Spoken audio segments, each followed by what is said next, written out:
또 우리 주님과 동행하는 한 해가 되길 바랍니다. 우리 인사하면 좋겠습니다. 하나님의 말씀 야고보서 1장 19절과 20절입니다. 다 함께 한 목소리로 같이 읽도록 하겠습니다. 같이 읽습니다. 내 사랑하는 형제들아, 너희가 알지니 사람마다 듣기는 속히 하고 말하기는 더디하며 성내기도 더디하라. 사람이 성내는 것이 하나님의 의를 이루지 못함이라. 아멘. 오래전에 한국의 시골 버스 정류장에서 경상도 할머니 한 분하고 미국인 한 사람이 함께 버스를 기다리고 있었습니다. 경상도 할머니는 당연히 영어를 하지 못하고요, 또 미국인은 당연히 한국말을 하지를 못합니다. 그러니까 서로 소통이 안 되니까 대화를 하지 못했죠. 그러니까 대화할 생각도 하지 않고 한 30분 이상 오래 기다리고 있었어요. 그런데 드디어 기다리던 그 버스가 이제 멀리서 오는 것이 보였습니다. 그러니까 할머니가 혼잣말로 하시는 말씀이 드디어 이제 버스가 왔구나. 그래서 하는 말이 What day? 그랬어요. 근데 미국 사람은 이것을 What day로 들었어요. 그래가지고 이 할머니가 영어를 할 줄 아네? 그래서 오늘이 무슨 요일이지? 월요일이고 It's Monday 하고 대답을 해줬어요. 근데 할머니는 Monday를 Monday라고 들은 거예요. 그래가지고 뭐긴 뭐야, 버스지. 그래서 Busday 하고 또 대답을 해줬어요. 근데 이 미국 사람이 이것을 또 Birthday로 들었어요. 그래서 이 할머니가 오늘 birthday구나. 그래서 Happy birthday to you. 그랬더니 이 할머니는 이 미국 사람이 버스 종류를 잘 모르는 모양이다 생각을 하고 아니래, 직행버스데이 그랬더니 완행버스가 아니라 직행버스라고. 대화는 하는데 소통이 안 돼요. 그죠? 서로 대화는 이루어졌는데 전혀 서로 완전히 엇갈려요. 동문서답을 하고 있어요. 우리는 SNS니 카톡이니 뭐에서 많은 이제 양의 참 전달을 많이 하는데 정말 얼마나 소통이 되고 있는지 좀 생각을 해보셔야 됩니다. 많은 정보가 오고 가고 있는데 소통은 잘 되지 않는 그런 세상에 우리들이 살고 있습니다. 말도 넘치고 정보도 넘칩니다. 그런데 서로 이해가 되지 않고 서로 소통이 되지 않습니다. 소통이 되지 않으면 문제가 생기게 되어 있습니다. 대인 관계에 문제가 생기고요, 나라와 나라 사이에도 문제가 생깁니다. 비즈니스를 하는데도 소통이 안 되면 될 수가 없습니다. 정치하는데 소통이 안 되면 문제가 다 생기죠. 지금 트럼프 대통령하고 민주당하고 지금 완전히 그냥 맞서가지고 아주 완전히 셧다운하고 있잖아요 지금. 부모와 자녀들 사이에도 마찬가지고요, 부부 사이도 마찬가지입니다. 소통이 되지 않으면 문제가 생길 수밖에 없습니다. 우리가 자주 하는 말 가운데 이런 말이 있죠. 말이 안 통해. 말은 많이 나누는데 생각은 많이 참 나누지지 않고 서로 이해가 되지 않는, 우리들의 살아가면서 부딪히는 많은 문제가 사실은 소통이 제대로 되지 않아서 생기는 문제들이 많습니다. 오늘 야고보는 우리에게 좋은 소통의 원리들을 우리에게 알려줍니다. 제일 첫 번째가 무엇입니까? 내 사랑하는 형제들아, 너희가 알지니 사람마다 듣기는 속히 하고. 첫 번째 원리, 잘 듣기, 잘 들어야 합니다. 소통을 잘하기 위해서는 먼저 잘 들어줘야 돼요. 탈무드에 이런 말이 있습니다. 하나님께서 우리에게 귀는 2개를 허락하셨는데 입은 하나만 주셨다. 무슨 뜻입니까? 듣기는 2배로 잘 듣고 말하기는 반만 해라. 그런 얘기죠. 철학가면서 웅변가였던 소크라테스에게 젊은 청년 하나가 찾아와서 웅변을 배우기 위해서 이제 찾아왔어요. 참 찾아오자마자 자기 실력을 보여주느라고 참 준비한 웅변을 그냥 소크라테스 앞에서 그냥 아주 열변을 토합니다. 그러니까 소크라테스가 듣고 있다가 겨우 그 청년을 멈추게 한 다음에 하는 말이 너는 나에게 학비를 2배를 내야 되겠다 그랬어요. 그러니까 소크라테스가 이제 2배나 학비를 내라 그러니까 아니 도대체 왜 나한테는 2배를 내라고 합니까? 그랬어요. 그랬더니 너는 먼저 혀를 중단시키는 법을 배워야 되고 그 다음에 다시 혀를 쓰는 법을 배워야 되겠으니까 2배를 내라. 우리가 많은 때 하는 말이 내 말부터 들어봐, 그러죠. 회의를 할 때도 뭐 할 때도 항상 내 말 듣고 말하자고. 다른 사람 말하는 것은 들으려 하지 않고 내가 하는 말부터 먼저 들어보래요. 처음부터 서로 내 말부터 들어봐. 그거 가지고 싸웁니다. 그러니까 말이 통하겠습니까? 안 통하겠습니까? 다른 사람들의 말은 들을 준비가 되어 있지 않고 내 생각을 말할 준비만 하고 있어요. 나는 다른 사람들의 의견을 들을 생각은 안 하고 우리의 마음을 비워내어야 우리들이 다른 사람들의 마음을 우리들이 알게 되고요, 다른 사람들의 생각을 읽을 수 있습니다. 의견을 들을 수 있습니다. 그런데 내 생각, 내 의견만 내 마음에 꽉 차 있으니까 다른 사람들의 말이나 의견이나 생각이 비집고 들어올 틈이 없는 거예요. 잠언서 18장 13절 말씀 우리 같이 읽어봅니다. 18장 13, 야고보서 말고요. 잠언 같이 읽습니다. 사연을 듣기 전에 대답하는 자는 미련하여 욕을 당하느니라. 그렇습니다. 사정을 다 들어보지도 않고 앞뒤 사정이 어떤지 경우가 어떤지 그 전체 판단하지 않고 성급하게 내 의견을 말하는 것은 어리석은 것이다, 미련한 것이다 라고 성경이 우리에게 가르쳐 줍니다. 그래서 우리가 잘 들어야 합니다. 들을 준비가 되어 있어야 돼요. 많은 사람들이 듣기는 듣는데 우리가 건성으로 들을 때가 많죠. 특별히 부부들의 대화, 남편과 아내 사이의 대화에서 보면은요, 남편들이 건성으로 대답할 때가 참 많습니다. 저도 그래요. 맨날 저도 지적당하고 맨날 혼나는데, 책 보고 있다가 아니면은 TV 보고 있는데 옆에서 뭐라고 하는데 소리는 들렸는데 무슨 소리인지 이해가 안 됐어. 그런데 다시 물어보면 혼나니까 그냥 들은 척하고 알았어. 알아듣지 못했는데 알았다고 그냥 넘어갈 때 많죠. 무슨 얘기인지 모르는데도 그냥 표시만 들었다고 표시만 사실은 안 들은 거예요. 아이들도 게임하고 있는데 엄마 아빠가 뭐라고 얘기를 하면 분명히 잔소리 하겠지라고 생각하고 튜닝 아웃을 해버립니다. 우리가 튜닝 아웃 한다 그러죠. 그래서 채널을 바꿔버리는 거예요. 그래가지고 안 들어요. 그래서 듣기는 하는데 소리는 들리는데 무슨 말을 했는지 몰라. 레지스터가 안 되는 거예요. 그래서 우리가 듣는 법을 배워야 돼요. 듣는 것을 배워야 되는데 이것을 영어로는 active listening이라고 합니다. active listening. 적극적으로, 소극적이 아니라 적극적으로 들으라는 거예요. 무슨 말이 그냥 소리가 지나가는 것으로 그것을 듣는 것이 아니라 그 말하는 사람에게 집중해서 듣는 것이 적극적으로 듣는 거예요. 이 말은 반응을 보이면서 들으라는 거예요. 그래서 우리들이 이 상담학에서 얘기를 하면 상담학에서 항상 상담하는 사람들이 하는 직업이 뭡니까? 다른 사람 하는 이야기 들어주는 거잖아요. 그래서 이 사람들은 이 리스닝 스킬이 있어야 돼, 기술이 있어야 돼. 그런데 그 중에 가장 중요한 것이 잘 듣는 것 중에 그 기술이 뭐냐면 반복해서 반응을 보이면서 그 사람에게 그가 하는 말을 다시 반복해서 되돌려주는 거예요. 내가 듣고 있다는 걸 알려주는 것이죠. 그래서 어떤 사람이 이것을 drive-through listening이라고도 해요. 우리가 맥도날드 같은 데 가면은요, 거기에서 우리들이 drive-through를 지나가면서 주문을 하잖아요. 그러면 가서 이제 거기에서 이 스피커로 이제 준비됐다 그러면은 뭐 드릴까요? 그러면은 뭐 빅맥 하나, 뭐 프렌치 프라이 하나, 그다음에 또 뭐 콜라 하나 주세요라고 이제 우리가 주문을 하잖아요. 그러면 바로 그 다음에 뭐가 돌아옵니까? 그 사람들이 주문 받은 것을 다시 반복해서 우리에게 말해줍니다. 빅맥 하나, 프렌치 프라이 하나, 콜라 하나 맞죠? 그러면은 맞다 그러면 이제 그게 들어가는 거예요. 내가 제대로 들었는지 확인하는 것입니다. 그래서 그것을 다시 reflect, 반사시켜 주는 거예요.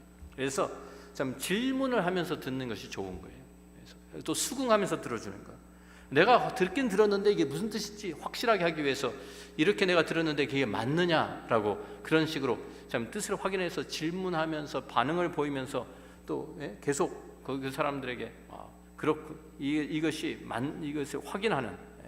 그래서 반응이 없이 들은 것은요, 집중해서 듣는 것이 아니에요. 그냥 소리가 지나가는 거예요. 우리가 소통을 잘하기 위해서는 마태복음 13장에 나오는 것처럼 우리의 마음의 밭을 잘 준비를 해야 됩니다. 씨 뿌린 자의 비유에 보면은 씨를 뿌리는데 여러 종류의 밭이 나오죠.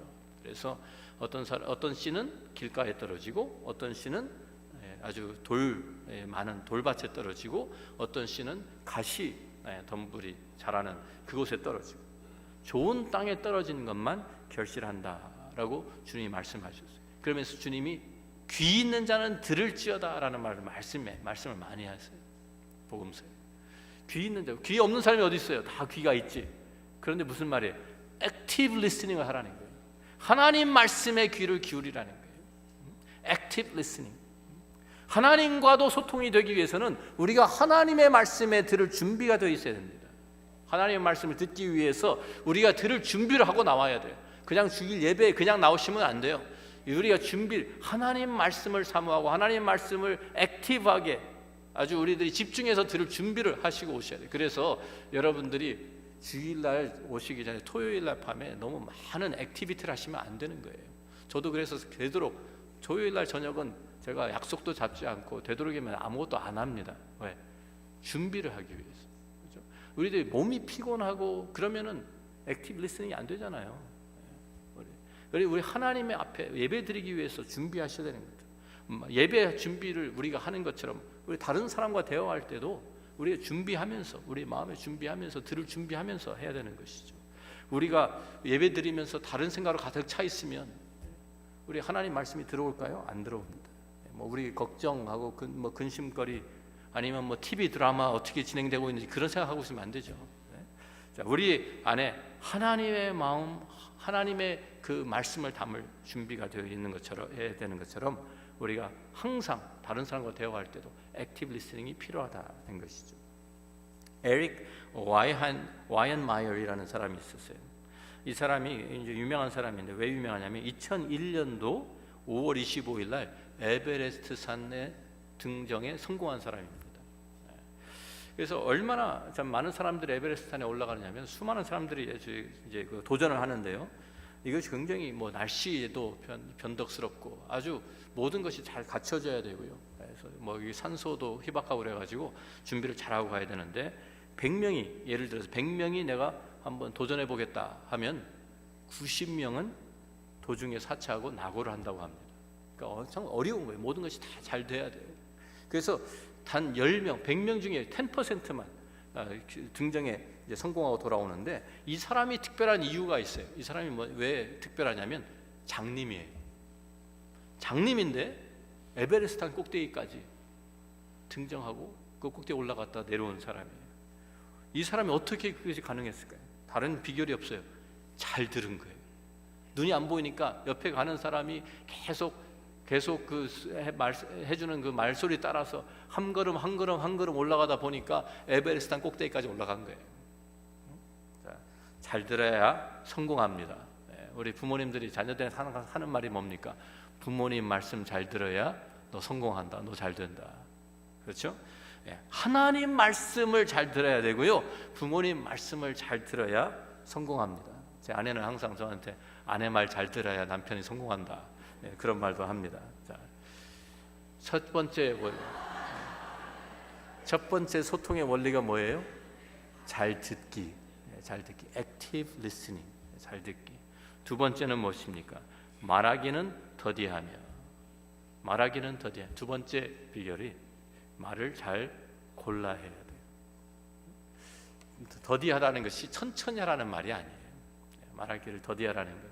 우리가 양도 줄여야 되지만 천천히 얘기하라 그런 얘기 아니라 말을 잘 골라서 해라는 거예요. 생각해서 심사숙고해서 이것이 정말 해야 될 말인지 말을 잘 전달하기 위해서 심사숙고하라는 것이죠. 잠언 12장 18절 말씀 같이 읽어보겠습니다. 같이 읽습니다. 칼로 찌름같이 함부로 말하는 자가 있거니와 지혜로운 자의 혀는 양약과 같으니라. 자, 우리가 이 말하는 것은 꼭 칼을 쓰는 것과 같습니다. 그래서 칼은 굉장히 날카로운 무기가 될 수도 있고 아니면 굉장히 좋은 연장이 될 수도 있어요. 어떻게 사용하느냐에 따라서.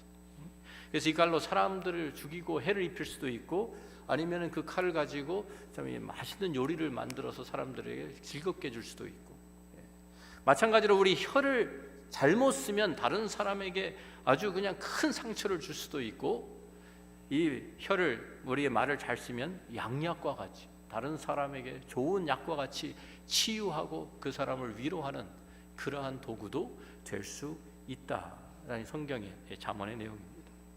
어떤 사람은 칼로 베인 상처는 3주만 가면 다 아물고 낫지만 말로 베인 상처는 30년이 간다라는 말이 있습니다. 근데 정말 그래요. 저도 어릴 때, 아주 어릴 때, 제가 한국에 있을 때 형님한테 받은 상처가 있었어요.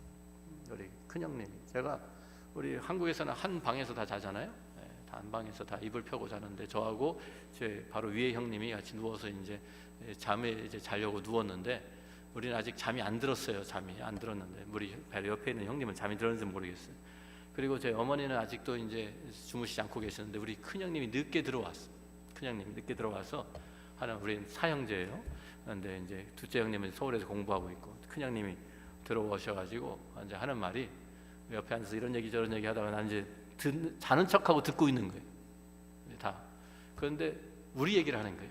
그러면서 제 얘기를 하면서 나는 얘보다는 얘가 더 좋아.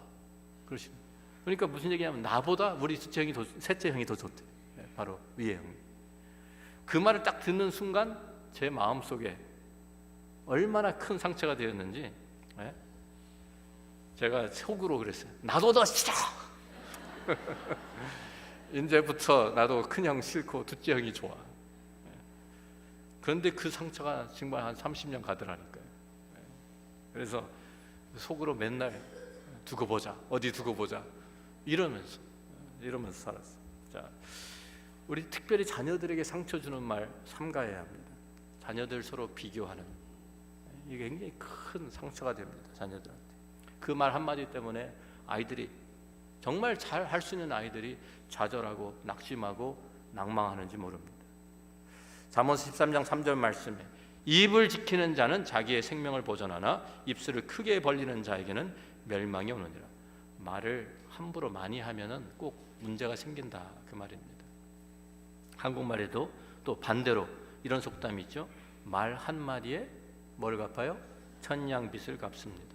전도서 5장 2절 말씀 같이 한번 읽어봅니다. 너는 하나님 앞에서 함부로 입을 열지 말며 급한 마음으로 말을 내지 말라. 하나님은 하늘에 계시고 너는 땅에 있음이니라. 그런즉 마땅히 말을 적게 할 것이라. 하나님 앞에서 우리들이 언어 사용을 아주 조심해야 합니다. 첫 번째 원리는 잘 듣는 것이고요. 두 번째 원리는 말을 잘 골라서 하셔야 돼요. 세 번째 원리, 여기 보면은 성내기도 더디하라. 사람이 성내는 것은 하나님의 의를 이루지 못함이라고 그랬어요. 세 번째 중요한 것은 분노하지 말라는 거예요. 말을 하면서 분노를 품지 말라는 것입니다. 분노를 품으면 우리의 혀를 절제할 수가 없습니다. 다스릴 수가 없습니다. 폭발해 버립니다. 입술이 절제를 하지 못하고요. 분명히 나중에 후회하게 될 말을 하고 맙니다. 한 여인이 목사님의 이제 분노를 다스리라는 목사님 설교를 듣고 나서 목사님을 자주 상담을 하러 왔습니다. 그러면서 하는 말이, 목사님, 제가 그래도 화를 계속 품고 있는 것보다는 화를 확 풀어버리는 게 낫지 않나요? 그러면은 뒤끝은 없잖아요. 깨끗하잖아요. 그러니까 못 참겠다는 말이죠. 자기는 참지 못하니까 그냥 그때 그냥 화를 내면서 이제 풀면서 이제 살아가겠다. 그게 깨끗하다. 그러니까 목사님이 대답하신 말씀이 이래였어요. 자매님, 샷건도 마찬가지입니다. 샷건이 뭔지 아세요? 우리 그 사냥할 때 쓰는, 그래서 이 산탄 알이 많이, 총알이 많이 들어가지고요. 이거는 그냥 하나를 탁 쏴가지고 맞히는 게 아니라 이렇게 퍼져서 팍 한꺼번에 쏘는 거예요. 그러니까 그냥 지나가면 한꺼번에 어느 가라도 그냥 맞아라고.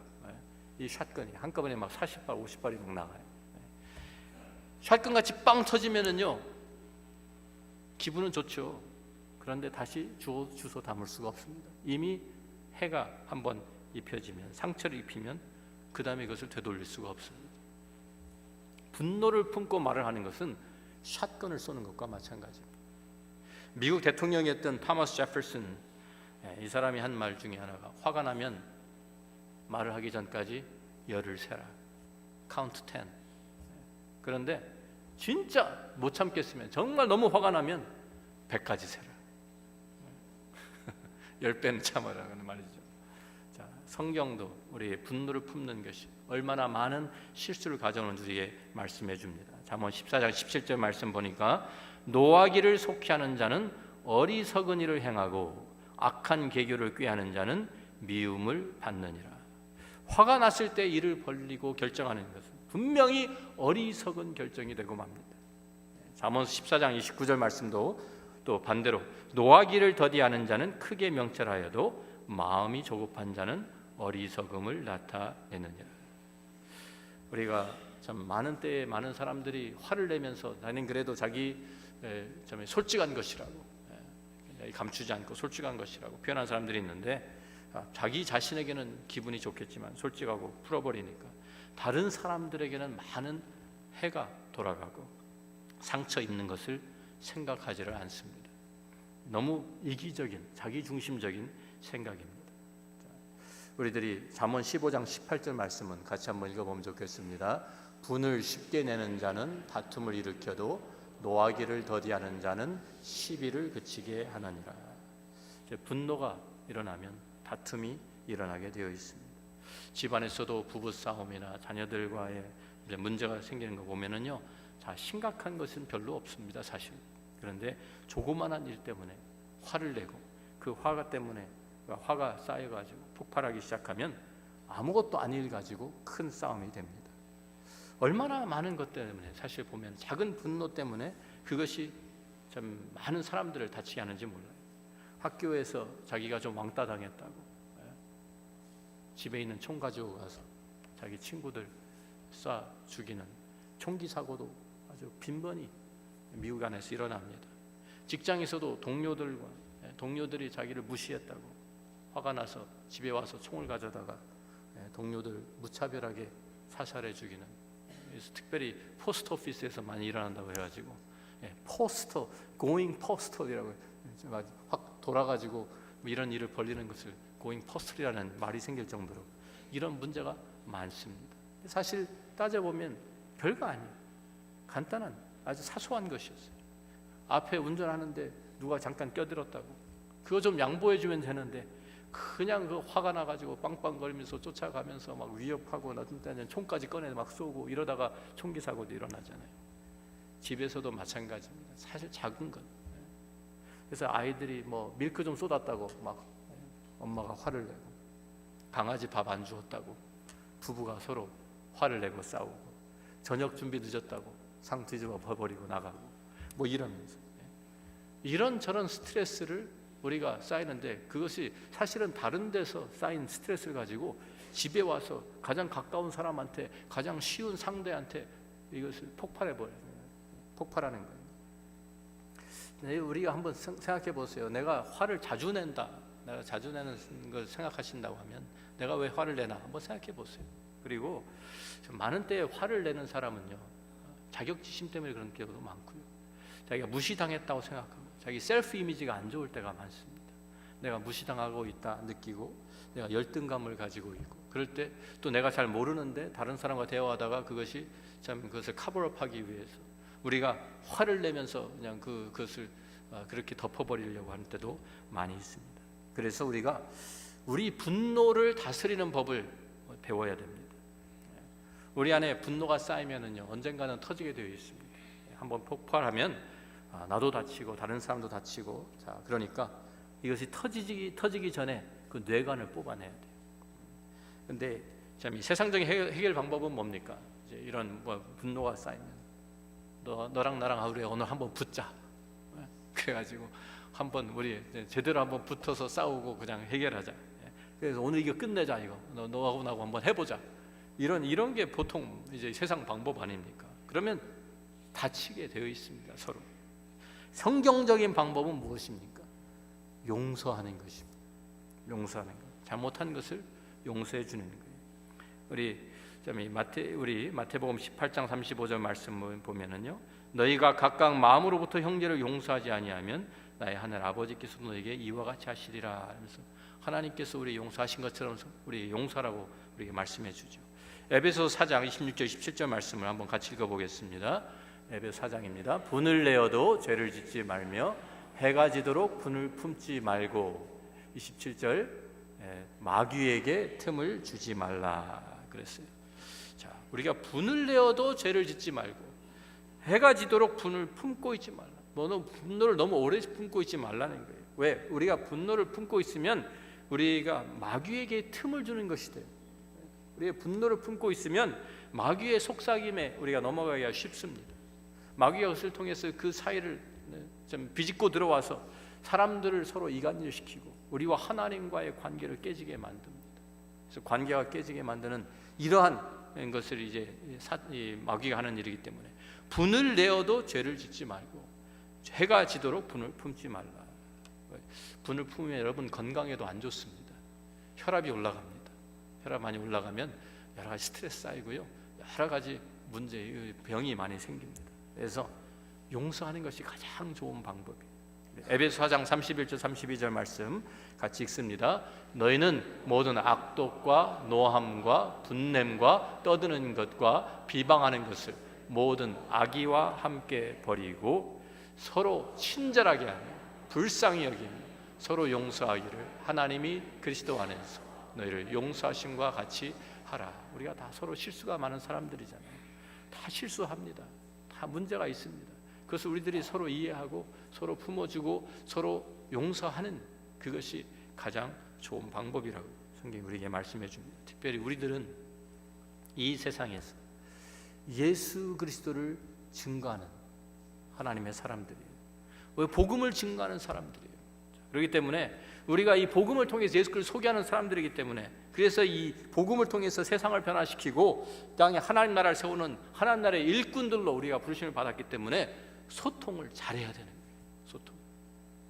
우리 하나님과 먼저 소통을 잘 하셔야 돼요. 이웃들과의 소통을 잘해요.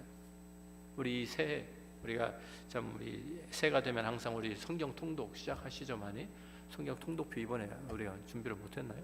나눠 드려야 되는데 성경 통독 하시면서 하나님 말씀에 귀를 기울이고 하나님 말씀 묵상하고 기도하면서 하나님과 함께 우리 하나님 마음을 품게 되는, 그래서 하나님과 소통이 잘 이루어지면 그러면 다른 사람들과의 소통도 잘 이루어지게 되어 있어요. 우리 주위의 사람들, 특별히 우리 가족들 소통하면서 우리들의 말을 우리가 참 잘 들어주고 액티브 리스닝 통해서 우리 계속 그렇구나 그랬고 안 됐구나, 정말 왜 내가 그 이해를 좀 하는 그런 마음을 품고 말을 들어주고요.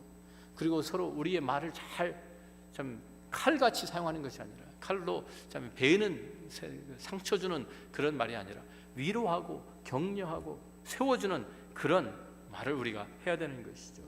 그래서 우리들이 함께 참 우리의 모든 또 우리의 분노가 이런 치밀어 오르는 것들을 또 우리가 참 그리스도 안에서 주님 안에서 서로 용서하면서 우리 관계를 회복시키는, 그래야 우리 가정이 바르게 세워지고 우리의 목장이 바르게 세워지고 우리 교회가 바르게 세워지고 하나님 나라가 이 땅에 세워지는 것입니다.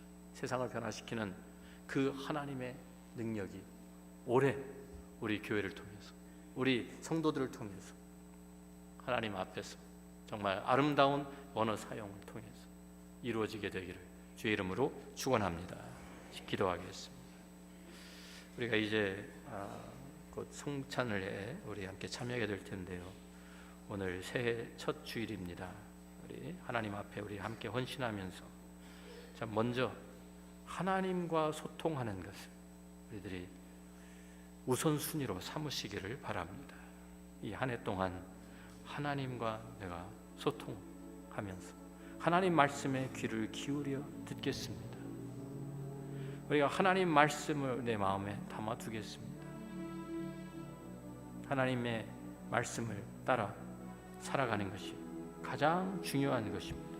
하나님과 말씀을 통해서 하나님의 뜻을 발견하고 그 기도하는 가운데서 하나님의 우리들이 임재와 하나님의 능력을 체험하고 성령의 인도하심 가운데서 하나님과 동행하는 이 한 해가 되기를 간절히 축원합니다.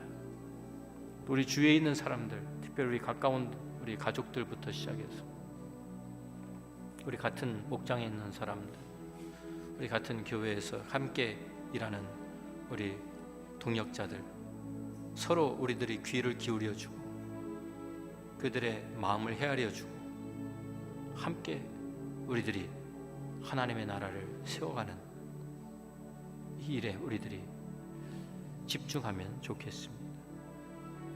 우리의 말로, 우리가 아무렇지도 않게 내뱉는 그 말로 얼마나 많은 사람들이 상처를 받는지 모릅니다.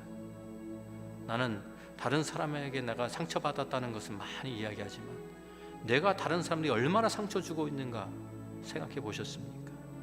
내가 하는 말로 다른 사람들이 상처를 받았겠구나.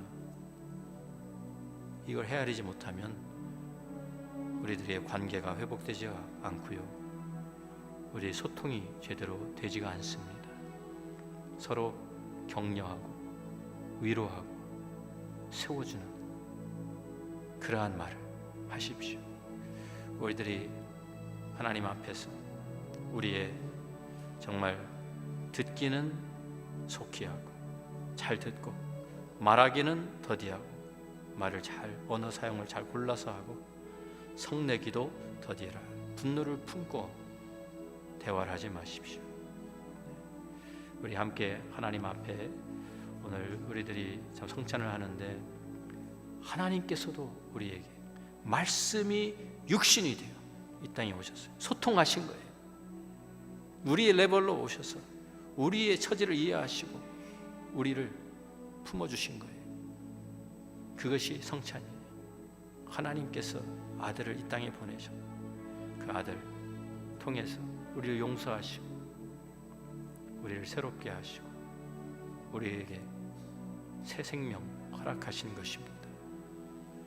이 하나님의, 우리를 향하신 하나님의 십자가의 사랑을 기억하면서 성찬에 참여하는 저와 여러분이 되기를 바랍니다. 제가 이제 고린도전서 11장에 있는 말씀 먼저 읽습니다. 고린도 11장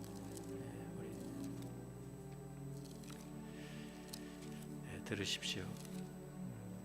내가 너에게 전한 것은 주께 받은 것